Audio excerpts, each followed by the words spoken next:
Bonjour à tous, bonsoir à tous en fonction du lieu où vous vous trouvez. Il se peut qu'il soit le soir, le matin.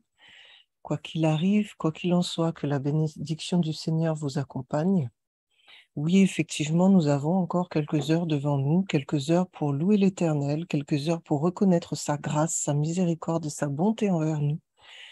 Quelques heures encore pour lui signifier que nous cherchons sa présence, que nous cherchons sa face. Je veux bénir l'Éternel ce matin car nous sommes vivants. Nous sommes vivants, les amis, et ce n'est vraiment pas, c'est vrai que c'est une formule que nous répétons sans cesse. Ce matin, je suis malade. Je demandais au Seigneur, mais Seigneur, comment je vais faire? Mais après, je me suis dit, mais pourquoi je m'inquiète? Et je me rends compte que nous avons beaucoup d'inquiétudes non fondées.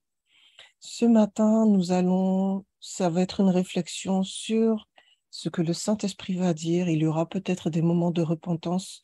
Je vous avoue que tout n'est pas encore clair dans ma tête, mais je sais en tout cas que le Seigneur conduit. Pour ce temps de Saint-Esprit repentance, je vais prier. Gloire soit rendue au Père, gloire soit au Fils et gloire soit au Saint-Esprit de Dieu. Oui, ce moment est un moment particulier où nous appelons le Saint-Esprit. Et nous croyons, Saint-Esprit, que tu es présent. Parce que là où 2 ou 3 sont réunis dans le nom de Jésus, ta présence se fait sentir et au travers de toi, Jésus. Seigneur Dieu, merci. Merci pour l'inspiration. Merci parce que tu veux parler. Et merci parce que tu nous disposes à t'entendre de manière claire, de manière précise, sans distraction, sans diversion. Dans ce temps spécifique et pour le reste de la veillée de la demi-journée de jeûne et de prière, j'invoque le sang de Jésus sur la radio, sur la technique, sur nos voix, sur notre esprit, sur notre cœur, sur notre âme, sur notre corps, sur tout ce que nous sommes, afin que, à tes pieds, nous puissions recevoir la direction dont nous avons besoin, le conseil dont nous avons besoin, la guérison dont nous avons besoin, la délivrance dont nous avons besoin. Aujourd'hui, nous ne voulons plus être des enfants. Nous ne voulons plus marcher au lait. Nous ne voulons plus de cette nourriture non solide, Seigneur, qui crée des carences aujourd'hui chez nous. Nous voulons passer à la nourriture solide. Nous voulons que nos yeux spirituels soient ouverts. Nous voulons que nos oreilles spirituelles soient ouvertes. Nous voulons comprendre et entendre ce que tu nous dis afin de pouvoir l'appliquer. Car ceux qui t'aiment ne sont pas ceux qui obéissent à tes commandements. Ceux qui t'aiment sont déjà ceux qui te connaissent, ceux qui connaissent ton cœur, ceux qui comprennent ta volonté. Et parce qu'ils te connaissent, ils obéissent parce qu'ils te connaissent. Ils suivent tes ordonnances parce qu'ils te connaissent. Ils cherchent ta face. Aujourd'hui, nous ne voulons plus de distraction dans nos vies. Nous ne voulons plus de diversion dans nos vies. Alors que nous cherchons ta face, brise chez nous, au nom de Jésus, tout esprit de formalisme religieux, tout esprit de religiosité, tout esprit de légalisme, Seigneur Dieu, qui nous fait croire que nous sommes proches de toi alors qu'en fait tu ne nous connais pas, qui nous fait croire, qui nous font croire que nous faisons ta volonté alors que tu ne nous connais pas, qui nous font croire que parce que les œuvres que nous faisons portent du fruit, tu es satisfait alors que tu ne nous connais pas. Oui, nous avons besoin de toi. Nous avons besoin de toi dans nos séductions. Nous avons besoin de toi dans l'éducation que nous avons reçue. Nous avons besoin de toi dans ce que nous croyons être vrai. Nous avons besoin de toi dans ce que nous apprenons jour après jour et que nous apprenons à nos enfants. Nous avons besoin de toi pour adopter le système des Bériens qui contrôlait toutes choses et qui ne se satisfaisait pas juste de contrôler, mais qui cherchait à comprendre plus et mieux, toujours plus et mieux. Tu as dit qu'à la fin des temps, la connaissance va augmenter. Mais Seigneur Dieu, quelquefois nous croyons que cette connaissance est théologique Nous ne comprenons pas que la connaissance que tu veux, c'est la connaissance de ta parole, la connaissance de ta personne. Jésus est venu pour révéler le Père, mais il n'a pas tout montré, il n'avait pas le temps. Et nous étions trop faibles pour comprendre. Et aujourd'hui, tu veux encore que la connaissance augmente, la connaissance de ton nom. Car la vie éternelle, c'est qu'ils te connaissent, toi, le seul vrai Dieu, et celui que tu as envoyé. Nous voulons la vie éternelle. Je ne veux plus être dans la séduction que la vie éternelle, c'est attendre le retour de Christ et aller au ciel alors que la vie éternelle commence maintenant. Je ne veux plus être dans la séduction de croire que la vie éternelle m'attend au ciel alors que la vie éternelle, c'est déjà ta présence dans mon cœur aujourd'hui. Ô Père éternel, nous avons besoin de toi. Ô Saint-Esprit, nous avons besoin de toi. Jésus, nous avons besoin de l'activation effective de ton sacrifice dans nos vies ce matin. Oui, que ce temps soit un temps de régénération, un temps de réflexion, un temps de repentance, un temps de retournement, un temps de prise de conscience. Je ne sais pas ce que je vais dire et cela ne m'inquiète pas, car j'ai la conviction, c'est toi que j'ai appelé ce matin dans ce moment. Et je t'ai dit, tu dis ce que tu veux. Rends-moi réceptive. Et je proclame que tu le fais, car tu as dit dans ta parole, croyez que vous avez reçu tout ce que vous avez demandé en prière. Gloire soit rendue à ton saint nom au siècle des siècles. Gloire au Père, gloire au Fils, gloire au Saint-Esprit de Dieu. Amen. J'ai un chant qui m'est venu à l'esprit que j'aimerais vous chanter. Comme je vous l'ai dit, je suis un peu malade. Ce n'est pas la qualité de la voix qui va compter ce matin, c'est l'Esprit de Dieu. Donc je vous demande d'être réceptif. Ce chant dit, viens cet esprit. Viens, Saint-Esprit, viens par ton vent, remplir le temple que je suis. Oh, viens, Saint-Esprit, souffle puissant,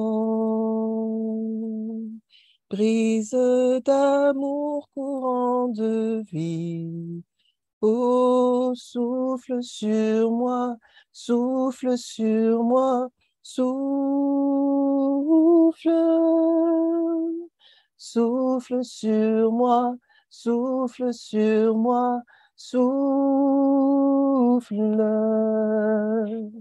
souffle sur moi, souffle feu, vent de Dieu. Viens, Saint-Esprit, viens par ta pluie, mouiller la terre que je suis. Oh, viens, Saint-Esprit, flot impétueux,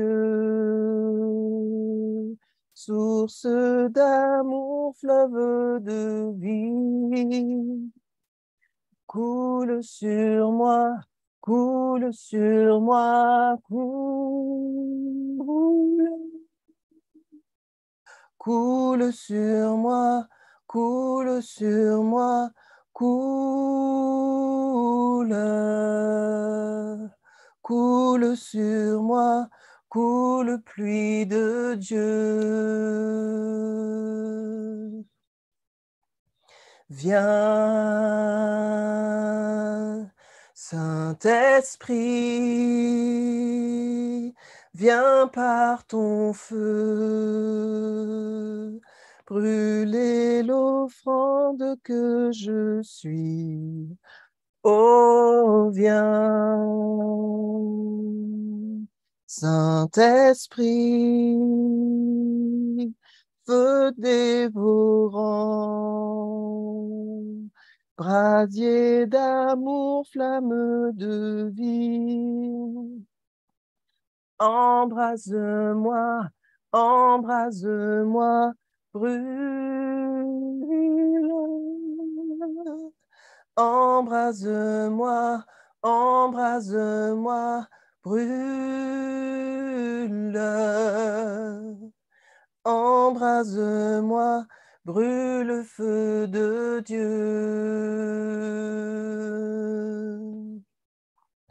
Embrase-moi, embrase-moi, brûle.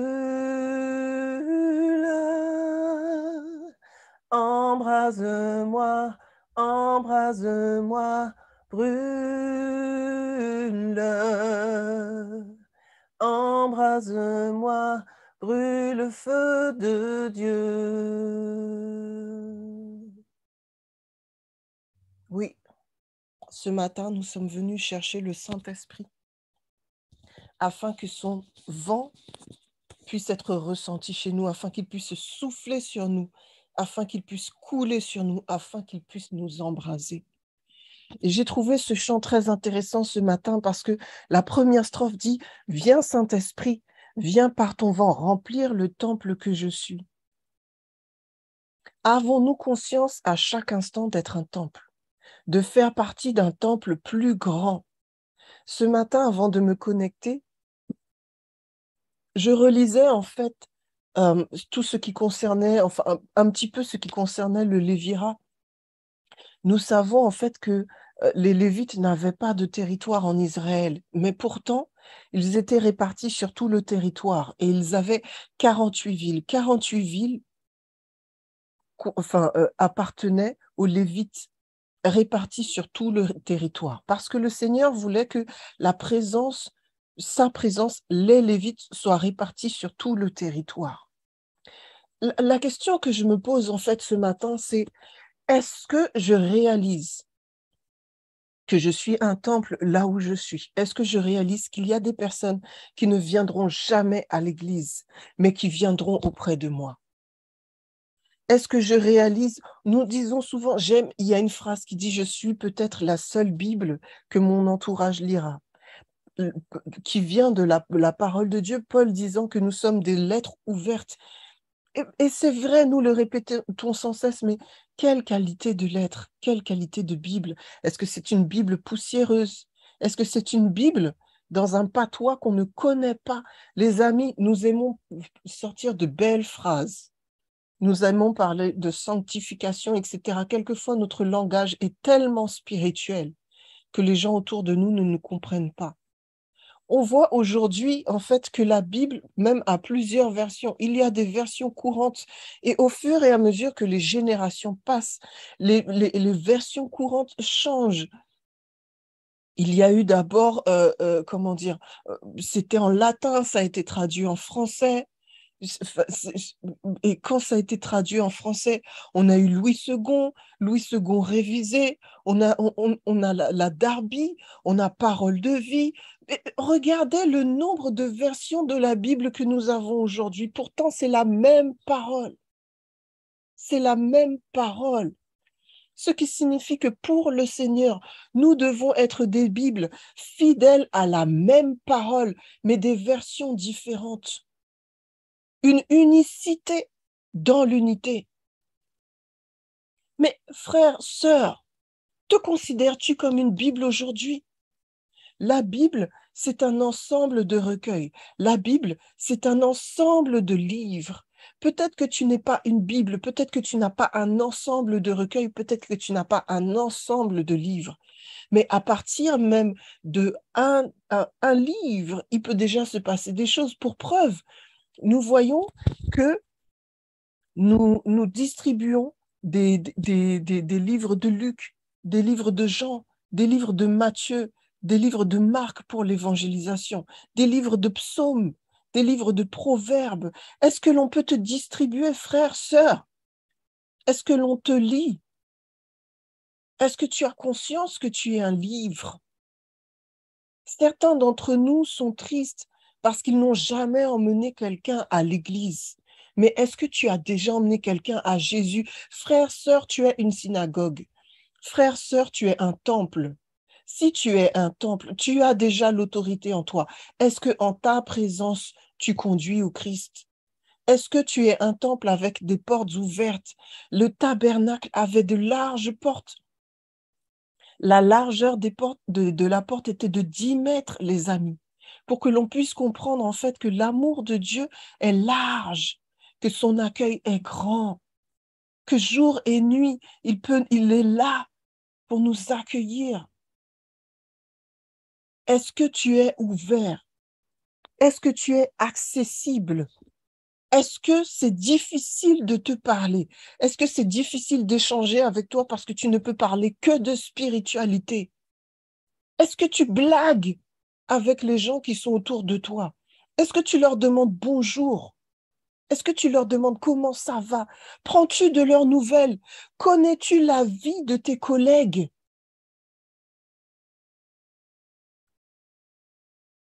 Es-tu accessible? Cultives-tu la proximité de cœur, la proximité de parole?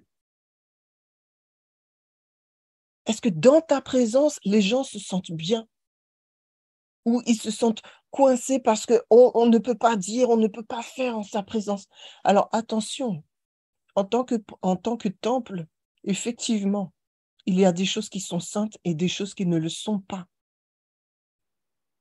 Mais en dehors de ça, est-ce que les gens se sentent bien en ta présence et tellement bien en ta présence qu'ils vont éviter de faire ou dire certains sujets simplement parce que tu es là et qu'ils cherchent à t'honorer? Ou est-ce que les personnes qui sont autour de toi vont éviter de faire ou de dire certaines choses simplement parce que tu vas leur casser la tête, simplement parce que ça va être encore des ennuis, simplement parce que ça va emmener une discussion ou des palabres? C'est une vraie question. C'est une vraie question. Qu'en est-il de ce temple? Est-ce que les murs sont décrépits? Est-ce qu'au travers de ce temple, on y entend de la louange? Moi, je sais que dans mon église, souvent les fenêtres sont ouvertes et que nous sommes dans un quartier. euh, Autour de nous, il y a des bâtiments. Et je connais une personne qui habite dans le quartier qui m'a dit qu'elle aime bien le samedi matin parce qu'elle entend la louange qui sort de l'église. Mais est-ce qu'on entend la louange qui sort de toi?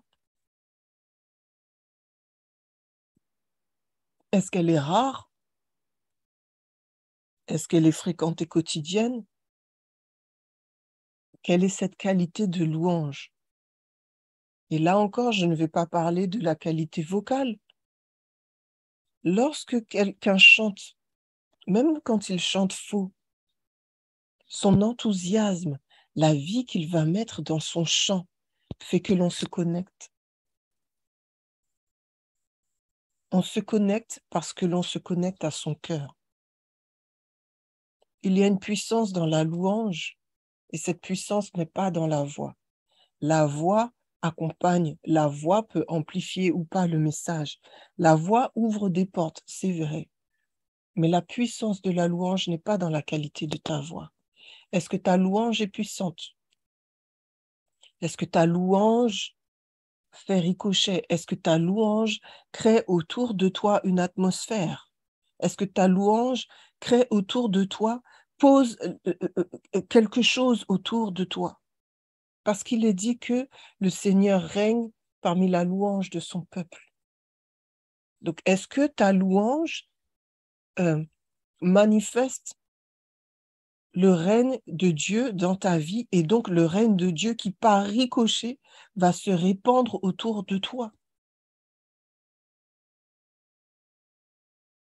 Tu es un temple. Est-ce que dans ce temple, il règne l'amour? On juge les églises à la qualité de leur accueil, à la qualité de leur louange, à la qualité des sermons qu'on y entend. On juge une église à la qualité du respect de la parole, à la consécration, à la qualité de la vie de prière. Il y a plusieurs éléments qui constituent en fait une église. Certaines églises sont plus connues pour la qualité de leur louange, d'autres pour leur vie de prière, d'autres pour la délivrance, d'autres pour leur générosité, d'autres pour ceci et pour cela. Tu peux avoir une spécialité. Tu peux être reconnu pour un domaine en particulier, mais cela ne veut pas dire que les autres doivent être délaissés. Y a-t-il un équilibre dans le temple que tu es? Y a-t-il justement des moments de prière? Y a-t-il ces moments de louange? Y a-t-il ces moments d'étude? Y a-t-il ces moments de jeûne conduits par l'esprit? Je ne parle pas du jeûne formaliste, il faut que je jeûne, parce que le jeûne, c'est toujours un appel. Lorsque l'on voit dans la Bible, le jeûne est en lien avec un appel, en lien avec un moment de consécration, en lien avec quelque chose. Et tu conduis par l'esprit à jeûner, ou est-ce que tu jeûnes parce qu'il faut jeûner? Parce que là, mon ami, c'est du formalisme et de la religiosité. Dieu ne va pas agréer ton jeûne si ce n'est pas lui qui t'a appelé à jeûner. Ça ne veut pas dire qu'il ne peut pas te bénir, mais ça veut dire que tu es en train de pécher. Pécher veut dire rater. Il y avait peut-être une bénédiction, il y avait peut-être quelque chose que tu as raté en voulant faire preuve d'une spiritualité qui ne venait pas de l'Esprit de Dieu. Quelle est la qualité de ton temple? Est-ce que c'est un temple qui a des portes grandes ouvertes? Est-ce que les fenêtres sont ouvertes? On y entend la louange, on y entend la parole de Dieu, on y voit les interactions. Est-ce que c'est un temple qui a des heures d'ouverture très limitées ou qui est disponible jour et nuit? Alors, je ne dis pas disponible aux abus, mais disponible pour les besoins. Parce que même dans la nuit, si tu es connecté à l'Esprit de Dieu, le Seigneur, dans la nuit, va te donner une vision, ou le Seigneur, peut-être, va chercher un intercesseur dans la nuit, et il va te faire te réveiller pour que tu puisses prier pour telle ou telle personne, même des inconnus. As-tu déjà prié pour des inconnus? As-tu déjà prié pour demander au Seigneur d'inspirer ta prière? Ma vie de prière a pris une toute autre dimension depuis que, avant de prier, dans ma tête, je dis Saint-Esprit, inspire-moi. Saint-Esprit, qu'est-ce que tu veux dire au travers de ma bouche? Saint-Esprit, que dois-je dire? Demandes-tu au Saint-Esprit ce que tu dois dire quand tu dois prier? Parce que c'est lui qui inspire. Mais pour être inspiré par lui, il faut être connecté. Quand tu dis Saint-Esprit, inspire-moi avant de prier, tu manifestes que tu te connectes à l'Esprit de Dieu. Tu manifestes que tu réponds à un appel parce que la prière est un appel. Lorsque tu pries sans être connecté, cela ne veut pas dire que le Seigneur ne peut pas se servir de ça. Mais tu es dans la sincérité, tu n'es pas encore dans la vérité. Dieu peut se servir de la sincérité, mais il veut que l'on passe au palier supérieur, qui est l'adorer en esprit et en vérité. Et des fois, ce n'est pas pour Dieu que je fais ça, c'est pour moi-même. La conscientisation des choses te rend intentionnel. La conscientisation des choses permet que tu vas pouvoir, là, à ce moment précis, être dans l'adoration, être dans la louange, être dans le service, parce que tu ne fais pas les choses comme ça. Tu ne fais pas les choses par habitude. Tu ne fais pas les choses pour faire les choses. Tu ne fais pas les choses dans le formalisme ou la religiosité. Tu ne fais pas les choses parce qu'on t'a dit de faire les choses. Tu ne fais pas les choses parce que tu es chrétien Enfant de Dieu, tu fais les choses parce que tu es connecté à l'Esprit. Nous devons apprendre à conscientiser. Nous devons apprendre à devenir intentionnels dans chaque chose que nous faisons. Parce que lorsque tu prends le temps de prier pour prier, c'est que tu rentres dans la présence de Dieu. Alors que si tu arrives et on te dit, est-ce que tu peux prier? Oui, je peux prier. Et tu pries tout de suite. Des fois, tu as besoin d'un sas, mon ami. Ce n'est pas des fois, sauf si tu étais déjà préparé avant dans la louange, dans ceci, dans cela. Mais dans ce cas-là, tu t'es déjà connecté à l'Esprit. Mais nous permettons tout et n'importe quoi sans conscientiser que nous avons besoin de sas. Nous avons besoin de rentrer. Même lorsque nous arrivons dans l'église, nous avons le hall d'accueil. Des fois, quand nous allons à l'église, nous sommes chargés, nous sommes fatigués, remplis de bagages, la nourriture, etc. Nous n'avons qu'une hâte arriver dans le hall de l'église pour pouvoir nous décharger. Lorsqu'il pleut, nous avons le parapluie. Quelquefois, nous courons ou nous marchons vite du métro ou de la voiture ou du bus, peu importe, jusqu'à l'église. Et nous sommes soulagés lorsque nous arrivons dans le hall de l'église.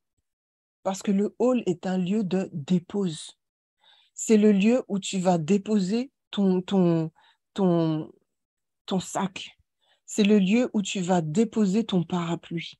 C'est le lieu où tu vas déposer certaines choses et où tu vas te connecter. Tu vas avoir quelqu'un qui va te dire bonjour, comment vas-tu? As-tu passé une bonne semaine? Bon sabbat, ça me fait plaisir de te voir. Et tu rentres dans une présence, tu rentres dans une atmosphère. Toi-même qui es le temple du Saint-Esprit, tu as besoin de créer chez toi cette atmosphère, de créer chez toi ce sas avec l'Esprit de Dieu. Et pour ce faire, tu as besoin de conscientiser. Tu as besoin de te poser. Et dans le même temps, ceux qui vont se connecter à toi vont entrer dans ce sas. Lorsque tu dis bonjour, comment vas-tu? Tu les inclus dans ce sas, dans ce hall d'accueil. Es-tu accueillant? Encore une fois, est-ce que les gens sont heureux de se connecter à toi? Est-ce qu'en ta présence, ils se sentent bien? Est-ce qu'en ta présence, ils sentent qu'ils peuvent se soulager d'un poids, se soulager d'un fardeau, être accueillis? Est-ce qu'en ta présence, ils se sentent acceptés, reconnus? Je ne suis pas une personne lambda. Je ne suis pas une personne comme ça. Elle me reconnaît, cette personne qui est le temple du Saint-Esprit, ce frère, cette sœur, que je ne connais pas encore cette famille, mais elle m'accueille.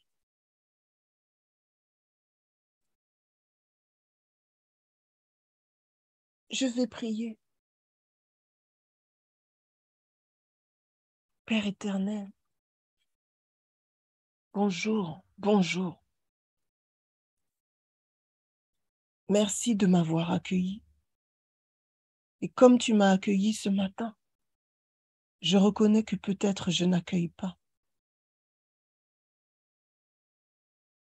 Nous avons parlé du fait que nous sommes le temple du Saint-Esprit. Saint-Esprit, comme l'a dit la chanson, souffle puissant, brise d'amour, courant de vie, viens par ton vent remplir le temple que je suis.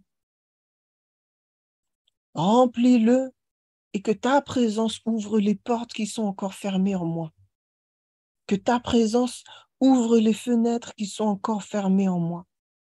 Que ta présence ouvre ma voix afin qu'elle s'élève en louange. Que ta présence ouvre mes yeux afin que je te voie. Que ta présence ouvre mes oreilles afin que je t'entende. Que ta présence m'ouvre afin que je puisse accueillir. Que ta présence m'ouvre afin que je puisse recevoir pour donner. Je pense à Jésus qui a mis ses doigts dans les oreilles de quelqu'un qui était sourd et muet et qui lui a dit « Ephata, ouvre-toi ».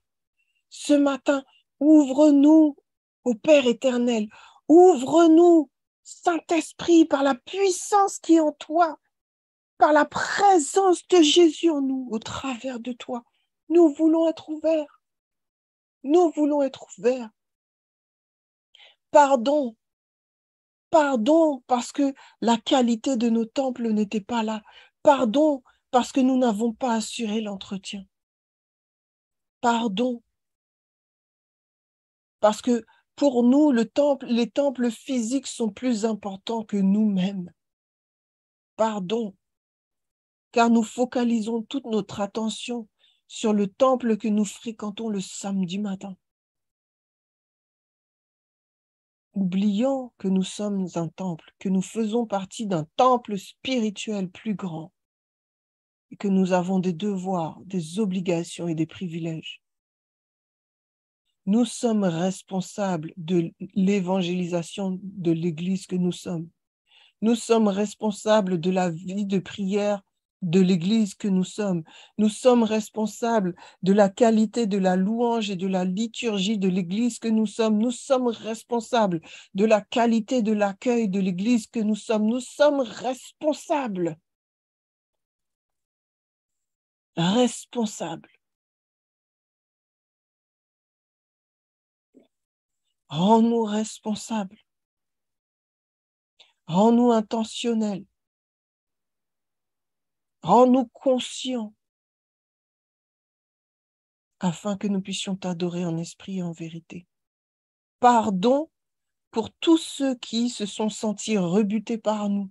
Pardon pour tous ceux que tu avais appelés dans notre sphère d'influence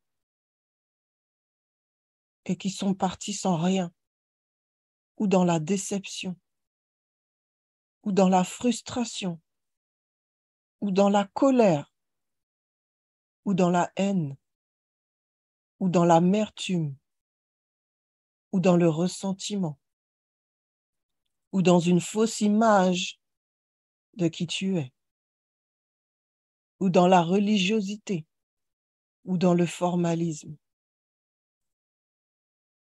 Pardon de ne pas avoir été de bons témoins. Pardon, Père éternel. Prends en charge toutes ces personnes que nous avons ratées. Permets, Seigneur Dieu, pour certaines d'entre elles, donne-nous une seconde chance.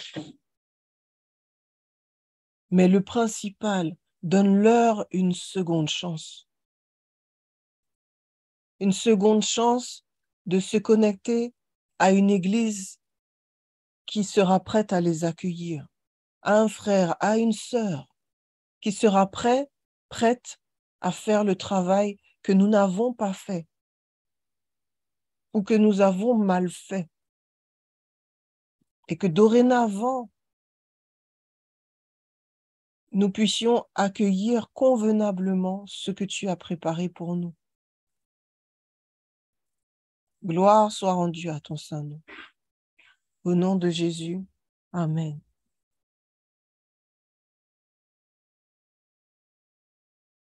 Et alors, toujours dans ma réflexion sur ce chant, la première strophe parlait de remplir le temple que je suis. La deuxième strophe parle de « Viens Saint-Esprit, viens par ta pluie mouiller la terre que je suis ». Dans la Bible, il est question de terre. La parabole du semeur. Quelle qualité de terre je suis. Vous savez, il y a plusieurs types de terres. Il y a des terres spécifiques pour les plantes grasses.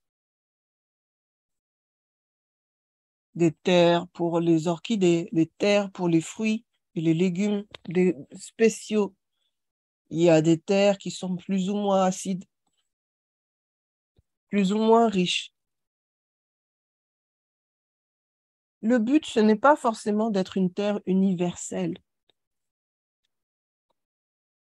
qui va pouvoir accueillir toutes sortes de plantes. Mais la nature de ta terre correspond-elle à ce que le Seigneur veut de toi? Ou l'as-tu particulièrement acidifié par ton amertume, par ton non-pardon, par ta colère, par ton animosité, par ton orgueil, par ta jalousie, par ton formalisme, par ta religiosité? Je reviens souvent dessus, mais on ne peut pas recevoir le Saint-Esprit dans le formalisme et la religiosité. Ce sont des choses que l'Éternel condamne dans sa parole. Ce sont des choses que Jésus reprochait constamment au Sanhédrin. Ce sont des choses qui tuent la vraie spiritualité. As-tu acidifié ta terre? Ou la nourris-tu par ta louange, par les temps que tu vas passer dans l'intimité avec le Seigneur, par la parole de Dieu? Parce que la parole de Dieu est une semence, mais c'est aussi un engrais.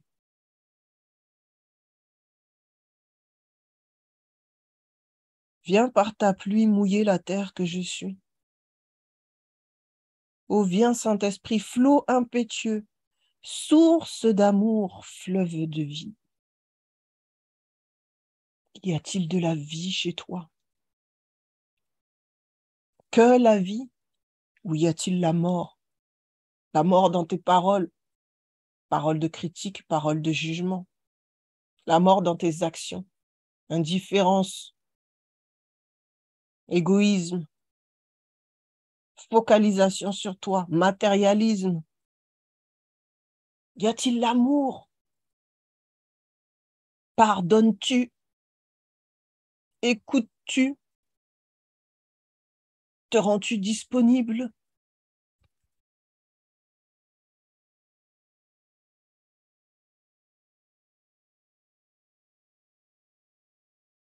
Je ne sais pas pour vous, quand je dis tu, je me parle à moi-même. Le temple que je suis a échoué pendant longtemps. Et la terre que je suis a peu porté pendant longtemps. Et aujourd'hui, je crois qu'il y a des prémices, mais je ne veux pas être dans la séduction de croire que je produis plus que ce qu'il y a. Parce que je ne produis pas suffisamment. Et voyez bien, hein, un figuier a été maudit parce que Jésus attendait des figues qu'il n'a pas vues. Avoir de belles feuilles, ça ne suffit pas. Alors oui, avoir de belles feuilles et être un bel arbre, ça donne déjà de l'ombre.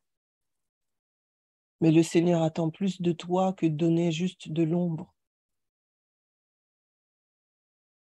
Parce que l'ombre n'est pas la vie.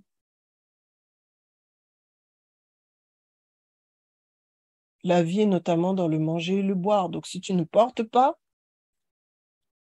ton ombre ne suffira pas. Ton ombre même va apporter de la frustration. On va venir à toi en espérant quelque chose. Tu dis que tu es chrétien.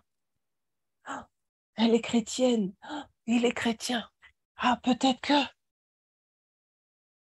Et puis lorsque l'on se rapproche de toi, en fait, on n'est pas nourri parce que tu ne connais pas la parole. Et vous savez, le Saint-Esprit je crois que le Saint-Esprit m'a alerté sur le fait que il y a un piège dans lequel nous tombons beaucoup en ce moment depuis avant la Covid, mais avec la Covid, ça s'est multiplié. Comment dire? Il y a tellement de contenu en ligne. Il y a tellement de sermons, tellement d'enseignements en ligne que nous pouvons passer toute une journée à écouter des enseignements, mais nous n'avons jamais ouvert la parole de Dieu. Nous n'avons jamais ouvert notre Bible. Tu peux passer toute la semaine à écouter des enseignements, à écouter des louanges. Mais la vérité, c'est que même si c'est de la nourriture, même si c'est de la nourriture, il y a une qualité de nourriture que le Seigneur veut te donner. Vous savez, alors que je suis en train de parler, là, je suis en train de réaliser que en Israël, on parlait de la farine et de la fine fleur de farine. Tu peux faire du pain avec de la farine et tu peux faire du pain avec de la fine fleur de farine qui est une qualité supérieure. Mais la farine en elle-même peut avoir une très bonne qualité. Lorsque tu écoutes un enseignement, tu manges du pain. Le Seigneur espère que cet enseignement sera de qualité, que tu vas chercher des enseignements et des enseignants de qualité pour avoir du pain de qualité. Mais dans le même temps, le Seigneur veut te nourrir d'un pain spécifique, fait avec de la fine fleur. Et ce pain spécifique, fait avec de la fine fleur, c'est ton temps d'intimité, ton temps de qualité. Le temps où tu vas dire, Seigneur Dieu, je ne sais pas, je ne comprends pas. Voici, je vais ouvrir la Bible. Jésus a dit que tu m'enseignerais. Jésus a dit que le Saint-Esprit viendrait et vous enseignerait toutes choses. Je n'ai pas fait théologie. Je n'ai pas fait de grandes écoles. Je n'ai peut-être même pas mon bac. Je ne sais pas très bien lire. Je ne sais pas très bien écrire. Mais là, dans ce moment précis, en cet instant, je te donne tout ce que je suis. Je te donne tout ce que j'ai. Je me soumets à toi. Par ton Saint-Esprit, enseigne-moi. Saint-Esprit, montre-moi. Et en fonction de ce que le Saint-Esprit va t'inspirer, tu vas prendre ta Bible et tu vas lire un verset. Et là, tu vas chercher dans une concordance, en ligne, les versets qui se rapportent, etc. Tu vas commencer une recherche avec le Saint-Esprit. Il va t'inspirer des choses. Et là, le Saint-Esprit te conduira peut-être à écouter tel ou tel enseignement pour enrichir ce qu'il a envie de te dire. Mais toutes choses seront conduites par le Saint-Esprit. Parce que le Saint-Esprit connaissant nos besoins. Là, il est question de terre. Il est question de semences. On ne gère pas les poireaux comme on gère un poirier. Si c'est le moment de s'occuper du poireau, le Seigneur veut faire une démarche avec toi pour que le poireau pousse. Si c'est le moment de traiter le poirier, le Seigneur va faire une démarche avec toi pour traiter le poirier. Mais si tu ne soumets rien à l'Esprit de Dieu, si les temps spirituels que tu as sont justes, tu vas chercher tel prédicateur parce que tu sais que ce prédicateur prêche bien. Tu vas chercher telle église parce que tu sais que dans telle église, ça parle bien. Tu vas chercher telle louange parce que telle louange chante bien. Mais il n'y a pas la conduction du Saint-Esprit. Tu mélanges le poirier et le poireau. Oui, tu reçois de la nourriture. Mais le problème, c'est que c'est désordonné. Même si la nourriture est bonne, ce n'est pas parce qu'une nourriture est bonne qu'elle va te faire du bien. En fonction de l'heure, en fonction de l'état de ton estomac, en fonction de la quantité, en fonction de plein de choses. Même si la nourriture est bonne, elle ne te fera pas forcément le bien dont tu as besoin. Soumets-tu tes temps de prière et de méditation à l'Esprit de Dieu?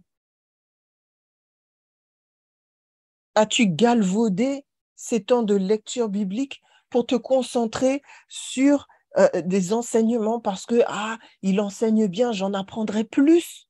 Oui, tu vas en apprendre plus. Mais le problème, c'est que la vie éternelle est qu'ils te connaissent. Toi, le seul vrai Dieu est celui que tu as envoyé. Il y a un moment donné où il faut arrêter de fréquenter l'ami de l'époux pour en connaître plus sur l'époux. Il y a un moment donné où il va falloir passer du temps avec l'époux directement. Alors oui, au tout début, peut-être que la parole ne sera pas facile, peut-être qu'il y aura des temps de silence, peut-être que tu te sentiras un petit peu gêné, comme dans une relation, au départ, c'est pas forcément facile. L'ami de l'époux semble tellement plus accessible. Et puis, il en connaît tellement sur l'époux. Comme ça, je saurais. Mais la vérité, c'est que ton époux veut te montrer des choses qu'il n'a peut-être pas montrées à cet ami-là. Pour toi, pour ta vie, pour ton quotidien, dans ta relation. Parce que cet enseignant-là, ce chantre-là, ce prédicateur-là, il est une église pour sa paroisse, pour les gens qui vont venir autour de lui. Donc le Seigneur est en train de lui donner ce qu'il faut pour qu'il puisse gérer les gens qui vont se connecter à lui pour faire le travail qu'il a à faire.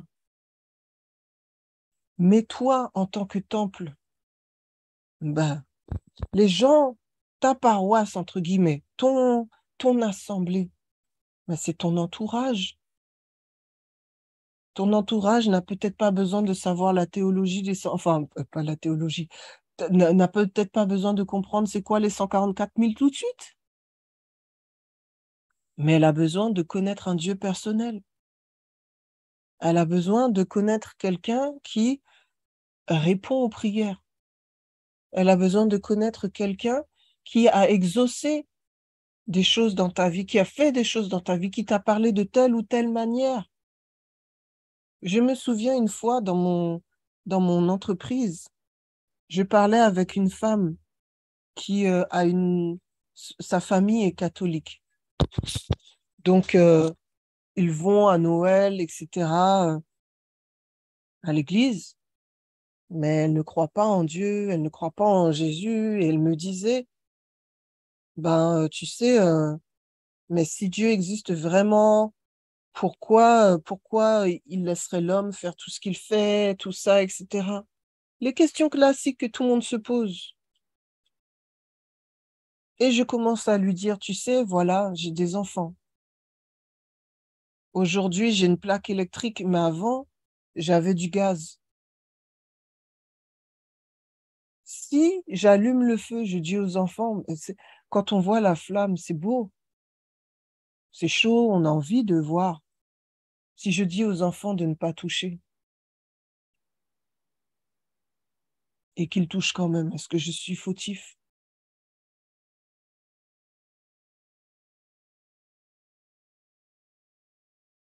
Et j'ai commencé à lui parler comme ça, de plein de choses.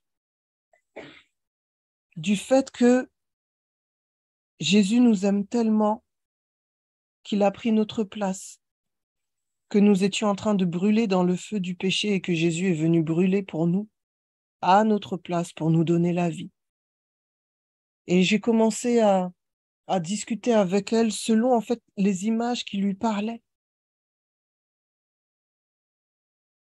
Pas selon la Bible. Je n'ai jamais ouvert la Bible avec elle. Et on a commencé à discuter. Elle m'a dit, Evelina, je n'avais jamais vu ça comme ça. Ce que tu m'as dit là aujourd'hui, je ne l'avais jamais entendu. Alors, à vous, à qui je parle comme ça, ce que je dis, ça peut paraître bateau ou ridicule. Mais ce que je veux dire, c'est que le Seigneur veut faire une œuvre de proximité en nous. Et la proximité, ça se passe dans l'intimité.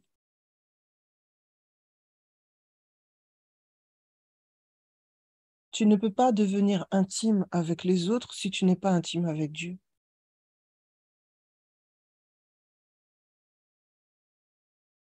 Parce que Dieu va te montrer dans son amour comment aimer l'autre, comment comprendre l'autre, comment passer d'un esprit de jugement, d'un esprit de critique à un esprit d'accueil. Prends ta Bible et commence à te poser la question, quel est ce verset pour moi? Que veut-il dire pour moi? Déjà, que voulait-il dire déjà dans la pensée primitive de Dieu?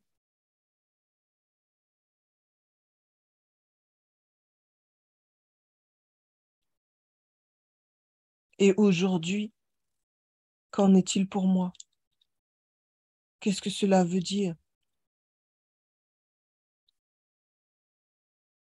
Quand David a dit l'Éternel est mon berger, il l'a dit par rapport à son vécu, il l'a dit par rapport à ce qu'il était.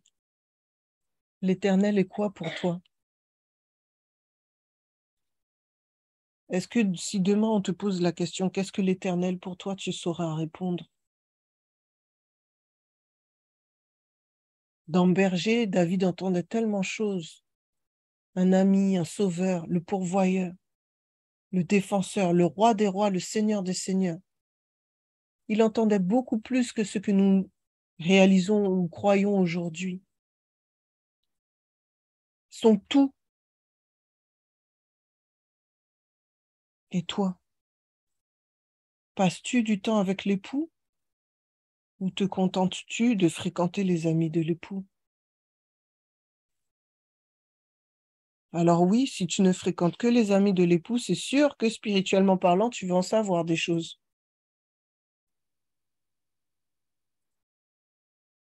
Mais le renouvellement de l'esprit, c'est pas la somme des connaissances que nous avons.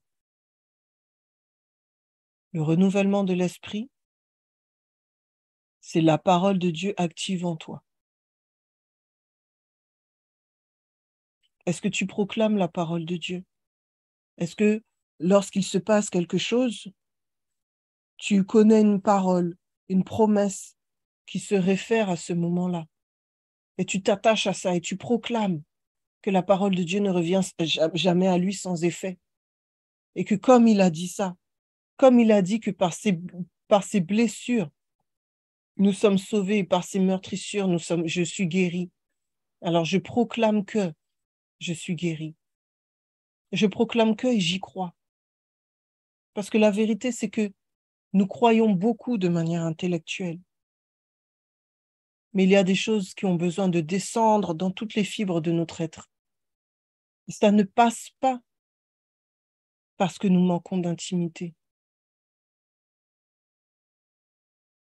Notre intellect est enflé, mais pas le reste. C'est une forme de séduction. J'oserais même dire que c'est une forme de sorcellerie. Parce que comprenez, dans la sorcellerie, on étudie la Bible. Dans la sorcellerie, on connaît beaucoup de choses. Dans la sorcellerie, on utilise les psaumes, les prophéties. Dans la sorcellerie, on connaît la Bible.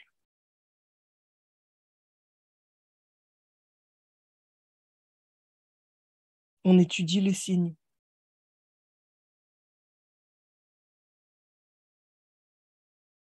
On passe du temps dans la parole, mais pas avec l'époux.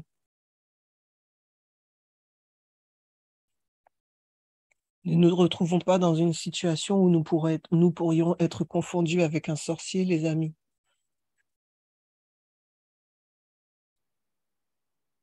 Ce serait grave. Dans la sorcellerie, nous faisons des miracles avec la parole. Et la Bible dit bien, hein, dans Matthieu, « Mais Seigneur, Seigneur, n'avons-nous pas prophétisé en ton nom? N'avons-nous pas guéri les malades en ton nom ?»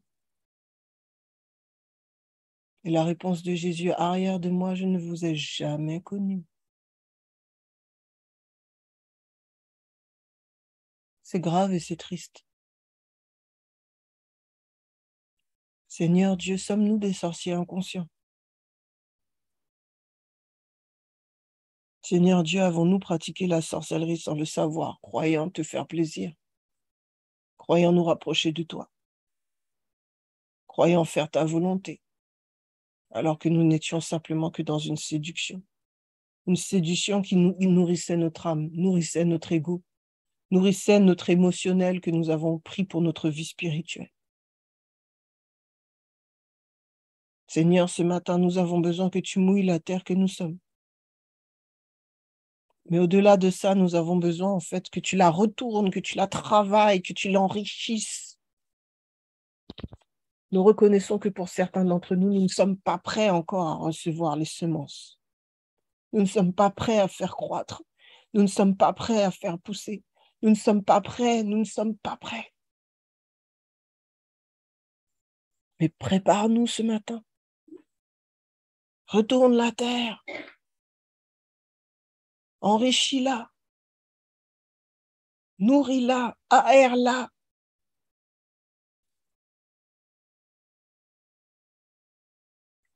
Fais pour nous ce que nous ne pouvons pas faire. Nous confessons notre erreur. Nous confessons notre séduction. Nous confessons, Seigneur, que nous sommes à côté de la plaque. Nous confessons, Seigneur, avoir cherché à passer plus de temps avec les amis de l'époux qu'avec l'époux. Nous confessons, Seigneur Dieu, avoir donné plus d'importance aux amis de l'époux que l'époux. Nous confessons notre obésité spirituelle, pseudo-spirituelle. Nous confessons notre avidité de connaissance de ta parole, connaissance des prophéties de ceci, de cela, mais pas de ta personne.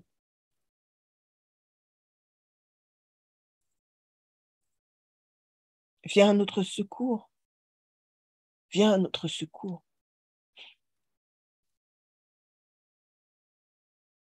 Il me reste peu de temps. La 3e strophe du chant disait « Viens Saint-Esprit, viens par ton feu brûler l'offrande que je suis. » Brasier d'amour, flamme de vie, embrase-moi, brûle feu de Dieu. Un temple est là pour accueillir, un temple n'est pas là pour lui-même. Une terre est là pour produire, une terre n'est pas là pour elle-même. Une offrande n'est pas là pour elle-même. Et une offrande peut avoir plusieurs natures. Offrande de louange, offrande de consécration, offrande de reconnaissance.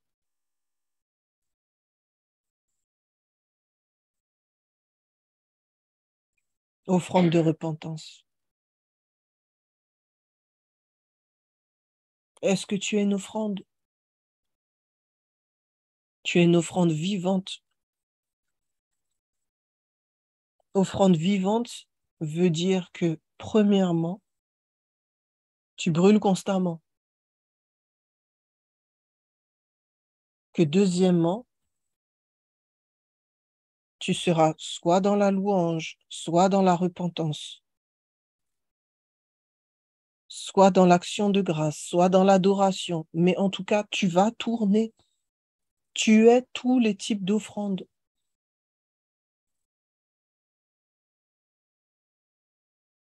par Jésus en toi. Tu représentes tous les types d'offrandes par Jésus en toi.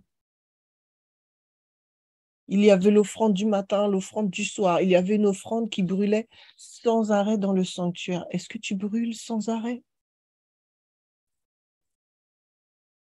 Est-ce que tu es dans le don de ta vie en continu devant le Seigneur?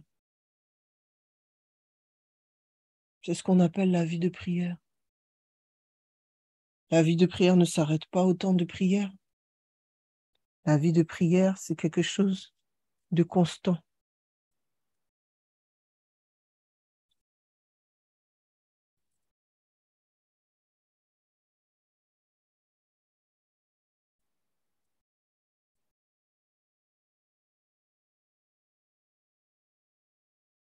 Est-ce que tu te donnes à Dieu? Et si tu te donnes à Dieu, alors tu pourras accomplir les bonnes œuvres préparées d'avance pour lui. Parce que Jésus ne faisait que ce qu'il voyait faire au Père.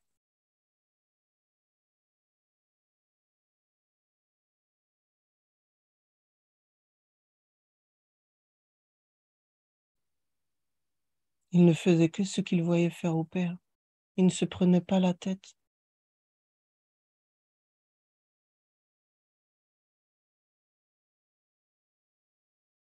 Nous voulons faire de grandes choses pour l'Éternel. Mais est-ce que nous faisons simplement déjà ce que le Seigneur a prévu que nous fassions? Tout a déjà été pourvu. Tout a déjà été préparé. Tout a déjà été fait. Le Seigneur ne nous demande que de nous connecter à lui, de nous connecter à notre destinée, nous connecter à notre mission, nous connecter à la vision.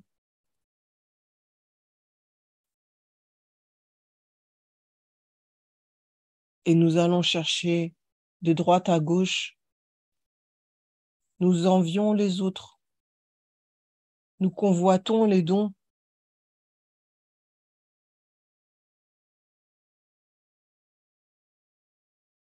Ne réalisant même pas que tout a déjà été pourvu. Et dans la grâce infinie de Dieu, même si tout a été pourvu, il nous laisse le loisir de le faire en fonction de ce que nous sommes, de notre identité et de notre créativité.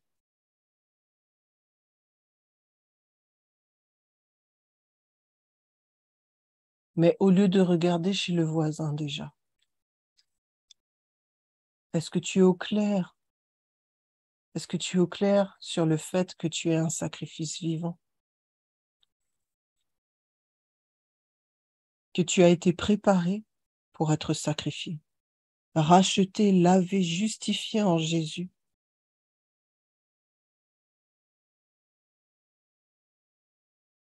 Et que le Seigneur attend de toi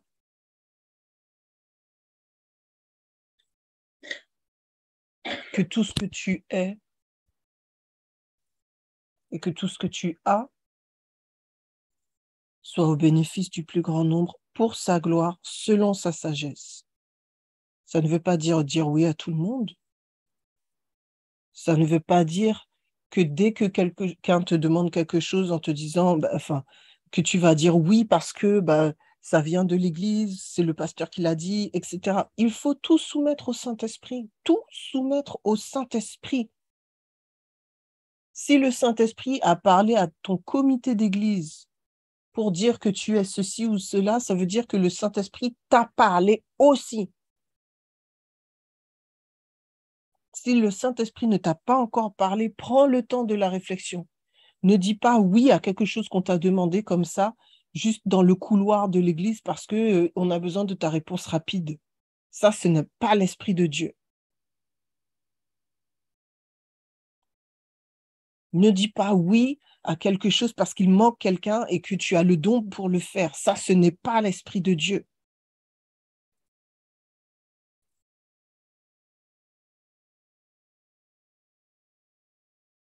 Mon temps est fini, mais pas le temps de l'Esprit, pas le temps de Dieu.